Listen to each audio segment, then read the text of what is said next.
So this guy's emotional reaction to the new Star Wars trailer has gone viral. What? Yes! Oh my god.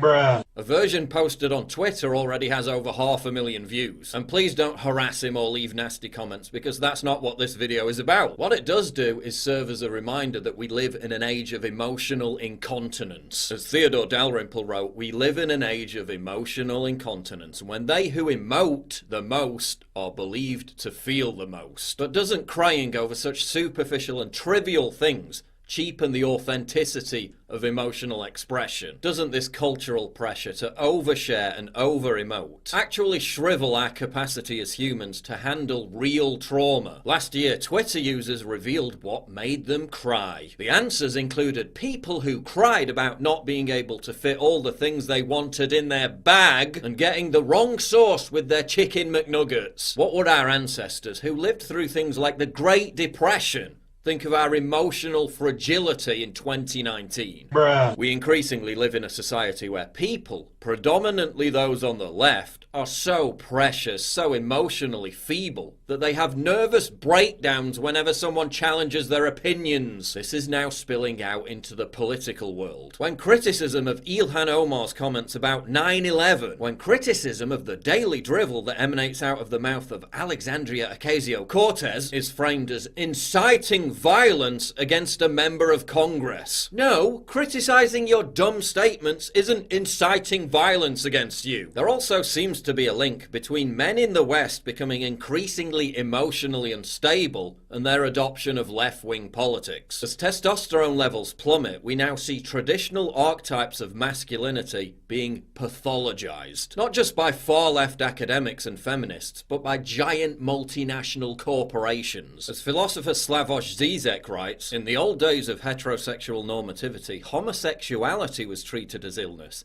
It is now masculinity itself which is medicalized and turned into a sickness to be fought. The American Psychological Association even claims that suppressing emotions and masking distress, once considered a respectable coping mechanism in line with Stoic philosophical teachings, is now a form of toxic masculinity. They say that men suppressing their emotions leads to more risk-taking, aggression, and competitiveness, as if that was a bad thing. The left also blames the right for the rise of incels, when it was the institutionalized left's masculinity public shaming campaign that created a generation of confused, broken boys. When you relentlessly vilify and demoralize men for being men, what do you think is gonna happen? Diversity hire, you got anything?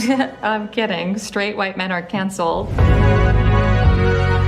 When on the one hand you encourage men to cry to challenge gender norms, then on the other hand laugh in their face and claim lol male tears hashtag masculinity so fragile, do you think that might cause some level of emotional disarray? Now, I'm not saying that I'm the most macho man in the world, but what is it about these guys where they all appear to have the same look? And there's actually some pretty interesting science behind this. Researchers at Aarhus University in Denmark analysed the bicep size and views on economic redistribution of hundreds of men in America, Denmark and Argentina. They found that physically stronger men were less likely to support socialist wealth redistribution than physically weaker men, who were more likely to support it. Another study conducted by Michael Price, a senior psychology lecturer at Brunel University, London, came to a similar conclusion. The study recruited 171 men and measured their shoulders, chest and flexed biceps. The men were also asked to squeeze a dynamometer to measure their grip strength. And the study found that stronger men were more likely to believe that you should keep what you earn, whereas weaker men were more likely to believe in socialist redistribution policies. Even financially poor men who were physically strong still didn't believe in redistributing wealth. This is at least partly evolutionary, because a survival of the fittest type world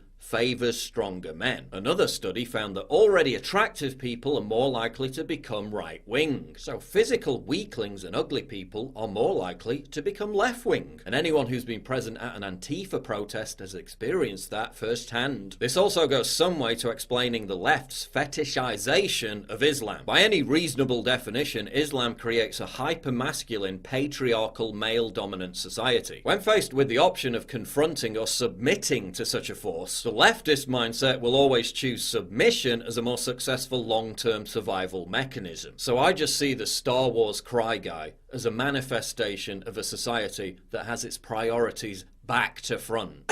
A manifestation of a clown world that tells young men that their very innate biological drive to exhibit masculine tendencies is morally reprehensible. A manifestation of how Western man's emotional impulses have been completely scrambled. What? A manifestation of how our society has lost faith in itself, in its history, and has retreated to the distracted comfort of bread and circuses. Subscribe to the channel and be a nice person, sir. Follow me on Twitter, okay? Have a bloody nice day over there with a quite nice weather. Bye.